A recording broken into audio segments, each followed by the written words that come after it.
la Bourse de Paris, le CAC 40 vient d'ouvrir en hausse de 0,6% à 5271,78 points. Et nous recevons sur le plateau Antoine Quesada, trader, formateur et coach. Bonjour Antoine. Bonjour Anne-Laure.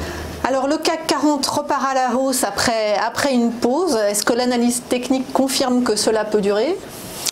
Après une pause, oui, une pause d'une semaine, mais toujours très bien orientée, ce qui est assez bluffant.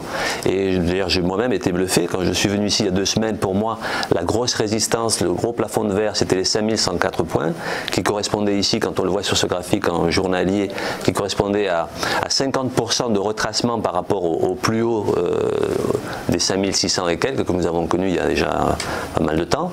Eh bien, on a franchi à la hausse ces 50%. Et on est revenu, on est allé au 61,8%, qui normalement est également un gros plafond de verre. Voilà. Donc sur le graphique que vous avez là, je vous ai tracé en journalier, c'est assez bluffant de le voir, une épaule, tête-épaule inversée, qui est une figure de retournement haussière assez puissante, mais évidemment à l'endroit où elle est positionnée, bon, elle ne pourrait pas donner l'ensemble de son potentiel. C'est d'ailleurs pour ça que je ne me suis même pas permis ici de mettre le report graphique de ce que donne normalement cette figure, puisqu'elle nous ramènerait au plus haut des 5650, ce qui me paraît impossible. Alors impossible, ça ne veut rien dire sur les marchés. Donc ce que l'on peut dire à l'instant T, c'est qu'effectivement on est sur cette zone des 61,8%, mais ce qui est bluffant aussi, c'est que je ne vois rien qui soit de nature à évoquer un possible retournement dans l'immédiat en tout cas. Donc il serait normal que sur les seuils actuels, puisque là on vient d'ouvrir en plus à plus 0,6, mais sur un gap haussier, il serait normal de revenir sur les 5104, qui est la grosse ligne de coup ici de cette épaule, tête-épaule entre guillemets, qui passait en même temps sur les 50% de Fibonacci. Donc grosse résistance. Alors si je me fie strictement au graphique, moi c'est l'analyse technique qui me sert d'outil, on a cette grande oblique que j'ai tracée en rouge qui aujourd'hui passe sur les 5400 points, qui pour moi serait le maximum atteignable par le marché en l'état actuel des choses, naturellement, puisque le marché veut continuer à monter, c'est factuel. En tout cas, je pense qu'il serait légitime que le marché retrace et dans le meilleur des cas on devrait toucher graphiquement une résistance que j'ai identifiée à 5309 points et qui devrait nous inciter ensuite à revenir sur le gros support des 5104.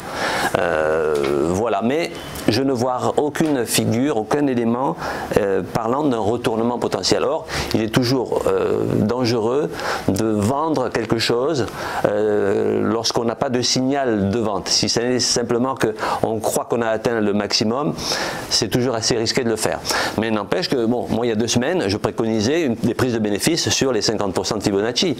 Donc le marché nous dit autre chose.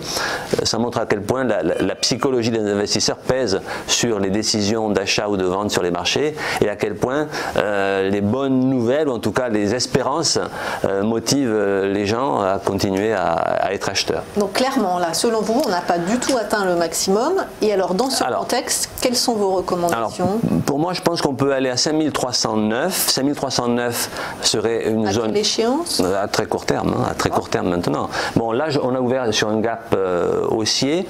Je n'ai pas... plus 0,56. Plus 0,56. Bon, avec un excès certainement. Donc, je pense qu'on risque de combler ce gap dans la journée et de revenir sur la zone que nous avons connue ces derniers jours, autour de 5240, 5250. Mais aucune figure de retournement baissière. Donc, je sais que c'est assez bluffant.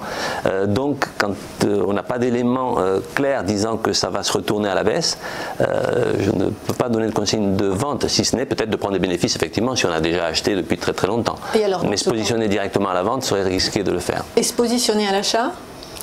Non, il faudrait attendre au moins un retracement, se positionner à l'achat sur la zone des 5104, oui, pourquoi pas, puisqu'on aurait fait une espèce de pullback sur cette ligne de coup, donc la ligne en vert que vous avez sur le graphique, et la grande ligne en bleu, qui servirait logiquement de gros support aux 5000, gros support en cas de baisse. Donc voilà, 5104, gros support qui devrait tenir le cours, et 5309 comme résistance à très court terme. Merci beaucoup Antoine Quesada, trader, formateur et coach. Merci.